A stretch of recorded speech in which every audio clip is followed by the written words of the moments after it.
မင်္ဂလာပွဲပြက်ပြီးစင်ကြီးလဲသွားပြီဖရားရဲ မင်္ဂလာပ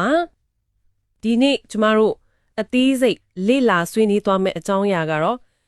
လက်တလောလူပြောများနေတဲ့ကြောက်စေမြို့နယ်လက်ဝဲစုကြီးရွာကစင်နဲ့စင်ဦးစီတက်လိုက်တီးဆုံးခဲ့တဲ့ဝမ်းနည်းစရာဖြစ်ရဲ့အကြောင်းပဲဖြစ်ပါတယ် ဟုတ်ကဲ့မင်္ဂလာပါခင်ဗျာဒီအကြောင်းအရာကတော်တော်လေးကိုစိတ်မကောင်းဖြစ်စရာပါ ထီးရွှေရန်ကုန်ဒီစိုင်းတန်ပုံတန်နေနဲ့ခဏတဲ့အလူလဲလဲပွေးကြီးကရုတ်တရက်အဖစ်ဆူကြီးဂျုံလဲရတာလी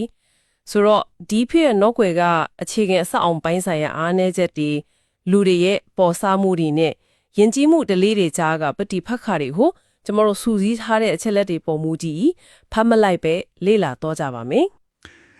တေချာတာကတော့ဒါဟာရိုးရှင်းတဲ့မတော်တဆမှုတစ်ခုတော့မဟုတ်ဘူးဗျာဖြစ်စဉ်ကိုပြန်ကြည့်မယ်ဆိုရင်အောင်စပစုစင်တော်အဖွဲ့ကနေဝဲထားတာတိတ်မချတဲ့ဖားလန်နဲ့ချဲဆိုတဲ့စင်ကြီးတကြိုးနဲ့ရည်သွားတာပေါ့နော် ဟုတ်တယ်တလားနှစ်လားလောက်ပဲရှိအောင်မယ်လို့သိရတယ် မှန်ပဲအဲ့စင်ကြီးတကြိုးကြီးပြီးရေထဲကျတော့တဲ့အချိန်မှာစင်ရောစင်ဦးစီပါပွဲချင်းမြစ်တွေဆုံးခွာခဲ့တယ် ။အိုဖះကြီးတကယ်ကိုစတိထเสียပဲเนาะအစိုးဆုံးကစင်ပေါ်မှာလိုက်ပါသွားတဲ့အလူအမသားအမီနေဦးဆိုရင်အခုချိန်ဒီတတိမရသေးဘူးလို့သိထားတယ် ဟုတ်တယ်ဗျာ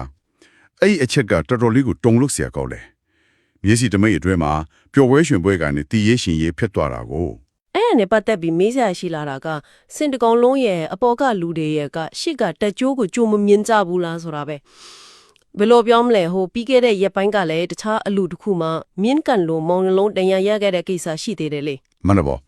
့ဒါက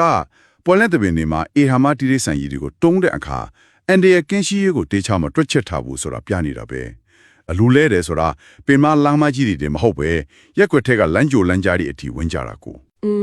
ဟုတ်တယ်လမ်းကျင်းလေးတွေလည်းမှာလေ အဲ့လိုနေရာတွေမှာလက်စစ်ကြိုးတွေကစံချိန်မီရင်ကျက်မှာတွေ့ထားတာမျိုးမဟုတ်တတ်ဘူးဗျာလွယ်လွယ်ကူကူအနှိမ့်ပိုင်မှာဆွဲထားတာတွေရှိတယ်အေယာမစင်ကြီးဝင်လာမယ်လို့မျိုးပြစီမံကိန်းကကြိုဆွဲထားတာမှမဟုတ်တာ ဆိုတော့ပြည်သူတွေဘက်က EPC ရဲ့အားနည်းချက်ကိုဝေဖန်နေကြတာလည်းမဆက်ဘူးเนาะမြင်ကွေးရှင်းလင်းမှုမရှိတဲ့ဓာတ်ကြိုးတွေကနေရာတိုင်းလိုလိုမှာရှိနေရကို ဟုတ်ကဲ့အင်တာနက်ပေါ်ကဝေဖန်မှုတွေကိုကြည့်ရင်မီးမမှန်တဲ့နိုင်ငံမှာအခုလိုတက်လိုက်တေဆုံးရတာကိုတော်တော်များများကခံမြင်နေရတယ် အကားကဟိုဘယ်လိုပြောမလဲဖြုတ်ထားတယ်လို့ထင်ရတဲ့ဘုံထောင်ထားတဲ့အိမ်နဲ့လမ်းလျှောက်နေရတယ်လို့မျိုးခံစားရတယ်ကိုပတ်ဝန်းကျင်ကမမြင်ရတဲ့အန်ဒီရတွေကိုပုံမှန်ကိစ္စတစ်ခုလို့လက်ခံနေရတယ်လို့ပဲ ဒီလိုအန်ဒီယာတွေကိုပုံမှန်လို့ထင်လာတာကပိုကြောက်စရာကောင်းတယ်ဗျာဒါပေမဲ့ EPC တခုတည်းကိုပဲအဖြစ်ပုံချလို့မရဘူးလို့ထောက်ပြတဲ့သူတွေရှိတယ် ဘယ်လိုမျိုးထောက်ပြတာလဲ စင်ပေါ်ပါလာတဲ့သူတွေဒါမှမဟုတ်ရှေ့ကနေလမ်းရှင်းပြီးတဲ့သူတွေကတော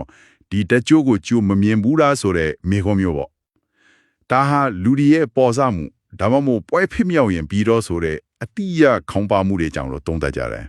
စိတ်ဝင်စားစရာပဲစနစ်ကမကောင်းမှုဆိုတာသိထားရင်ပို့ပြီးတတိထားရမယ့်အစားပျော်ရွှင်မှုတွေကြားမှာလုံခြုံရေးကိုမေးပစ်လိုက်ကြတာမျိုးမို့လို့